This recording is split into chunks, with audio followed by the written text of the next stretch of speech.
Hello my friends and welcome to episode 3 of our Football Manager 2022 Build a Nation in Scotland save. We're currently at Hillside Swifts in Inverkeven, and we've got through our January transfer window and we have played a bunch of games to go through, so we're going to start with the ins and outs first. There's no outs. Nice and easy. Apparently we sold Harry Maguire. He's now at Man United. Shows where they're shopping about, doesn't it? Before we get into it though, if you are new to the channel, please hit the subscribe button, hit the like button if you're enjoying this content, hit dislike if you're not, and let me know why in the comment section below. And again, this is Mozza's Independent Scotland database, so we'll go independent, we'll be listing EU players down the line. Not yet. Cracking database that I'm really enjoying. The database, not so much the team. Might be slightly regretting this choice of team, but hey ho. Is what it is. Let's have a look at these ins. So first off is Hewitt. He's a free transfer from Montrose. He's a striker who can finish. He's 17. He's not particularly good, let's be honest. He's on £9 a week. But he's reasonably quick for the league and he can finish. So essentially I wanted a backup striker. He fit the bill. We've got Kyle Johnson, a backup right winger, similar sort of mould. He is on £5 a week. Again, not particularly quick. Can't really do anything apart from run, but he has determination, so hopefully he can start to get out some of that potential. He already has some interest in a loan. That's not going to happen. We also got Sean Wood on a free from Bucket Thistle. Now he's not particularly great, but he's a reasonable all-round defender for this level. Fans weren't particularly happy with him. It was a bit of a gamble. A Hunt scouted him. I just looked at his stats and went, he's an upgrade physically on what we already have. He's okay in the tackle, positioning similar to what we have. Let's take the risk. Essentially, paying a bit more in wages than what we really should be for our wage budget, however. Then we got Stephen Grindley on a free transfer from, I can't even remember who it was, Drumchapel United. He's just a solid 39-year-old goalkeeper, let's be honest. I promoted all the lads from the youth team, and the goalkeeper was starting, and he's just not quite there yet. And I decided, seen this guy and went, we need a goalkeeper, and he was the best of all the options we had, so we went for him, we got him, happy days. And then we got Jack Wright on loan from Berwick Rangers. He's just arrived just after the last game, which was Drumchapel, which was supposed to be, was it Drumchapel? Whoever we were playing in the last game was supposed to be the one that was on the episode today, but I realised Pennycook was up next, and that is a relegation must win, 6-pointer if you like, so I felt this was the better game to go with. Let's have a look at how the fixtures have gone. Believe me, I felt like resigning multiple times throughout this month. I've not done it. We lost 3-2 in extra time to Spartans. Very strong team in the Lowland League, looking good for promotion, only behind Rangers and Celtic. Colt teams at the minute. Greg Spence scored, Josh Morris scored, and we held out until the 95th minute. Now, this is a cup. I'm not that bothered about a cup, to be honest. Not right now when we're in a relegation fight. I'm quite content having fitness on the go.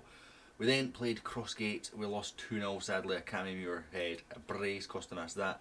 Before we played Trinetta, this was a very, very harsh result for us. A 4-0 defeat to the team that's top of the league. But in truth, we actually played really good here. 4-0 doesn't highlight it. They're better going forward than us. I changed the tactics after this game a little bit and went back to what was my Rangers tactics last year, which I trust, and it started to show differences straight away. Hillside Swifts lost 2-0, and you might say, well, where's the difference? Is it this game that we really start to show performance levels? Nope, we started to show a bit of improvement in the second half of that game, but then we played Newton Grange. We lost 3-2. I know they had a man sent off quite late on, but if you look at these stats, you can see that what I'm trying to get across to the players is now getting across. If we could put the ball in the back of the net, we would have won that game. If we could have had a better goalkeeper in net, but again, we would have won that game. And then we played Broxburn Athletic, and that win finally came. We actually had 10 men at the end of the game. In fact, we didn't have 10 men. We had 9 because an injury happened as I made a sub. The game glitched out and then didn't sub off the injured player. And we finished the game with 9 men and scored, with Josh Morris getting the winner, Kyle Johnson getting the opener, Joe Tate scoring a goal against the run of play for Broxburn. But again, look at the stats. You can see we probably edged this game, but very, very happy. We've also got key players signed up for next season. The league table looks like so we are equal on points with Hillabeef and Pennycook, who we play today. We're 2 points behind Dundonald Bluebell. Unfortunately, when we won the last game, I was like, yes, we're out the relegation zone, but both Pennycook and Bluebell decided to win at the same time. So that was frustrating, but hey ho, it is what it is. Let's get pitch side for Pennycook. So with a couple of injuries and suspensions, we've had to make some changes. Ian Skilligan comes out, that was a goalkeeper change. Grindley comes in for his debut. McGreever is suspended, as we previously know. Pat Skilligan comes in for him, and Liam Kelly picked up an injury in the last game, as we mentioned. Max Barry comes in for him, goes into the 10, and the guy that plays in the 10, whose name has completely blanked me, we'll figure it out here. Callum Murray drops back into the box-to-box role. So I'm going to just go with all the best out there today, boys. Just trying to keep lifting them up. Just keep lifting them up. That's all I'm trying to do. It's at home. Hopefully we can get a result here, because a result here would be massive for us avoiding relegation. I'm not liking the goalkeeper's position in here. I really did not like the goalkeeper's position in there. And it has came to fruition. I just looked at it. Look at the goalkeeper's positioning on the replay here. You see him, he comes up to the penalty spot. And it just means you stick it in an area, the guy gets a free header, and the goalkeeper's out of position now to save it. Oh man, you're 39 years old, keeper. You're supposed to have that experience. No question about who was onside and offside there. It was clearly offside. That is not a good start to this game. That is a must win. We have woke up a bit now though. Stats starting to come our way a bit. There we go, decent ball in. Max Johnson. Oh.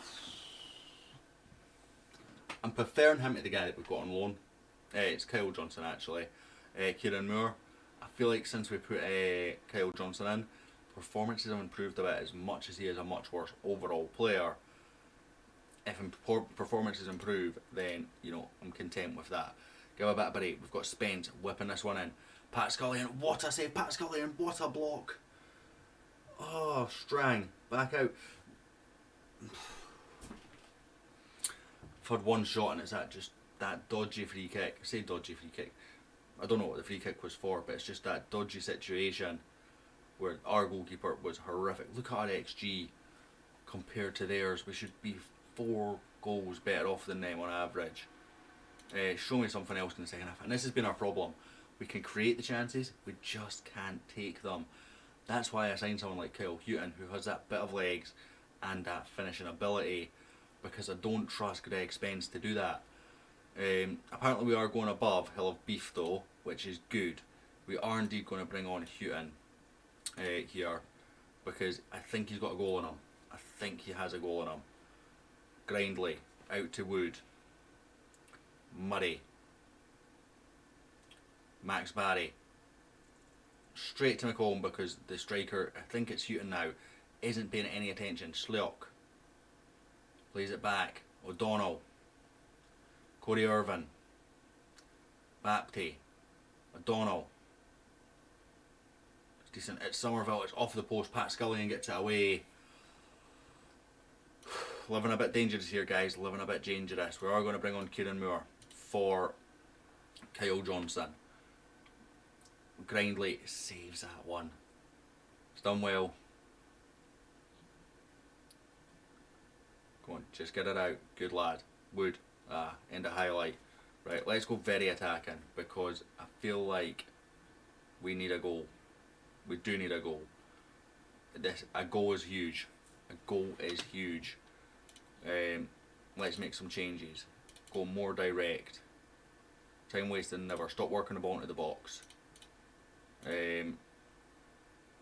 Distribute quickly over the top. Take long kicks. Morris, you can go up top as a pressing forward on attack.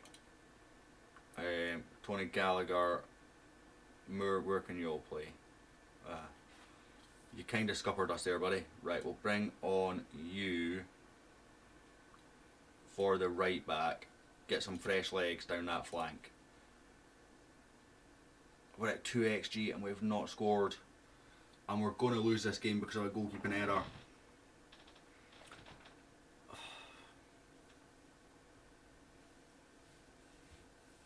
That was the definition of must win. And we battered our opponents. We just couldn't get them to submit. And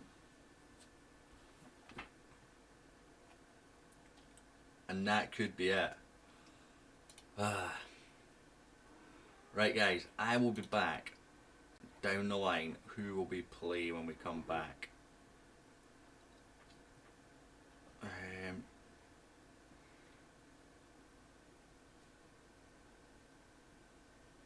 Let's have a look at the league table. We want the team that's near us. Socky. Socky's a must win. I've seen them. It's a bit close though. Whitehill, they're not much above us, are they? 29 points. Yeah, we'll come back for Whitehill. Whitehill's in a good few games time. So that is when we're going to come back, guys. Hopefully you enjoyed this episode despite that result. If you have enjoyed it, hit the subscribe button, hit the like button, and hopefully catch you all next time.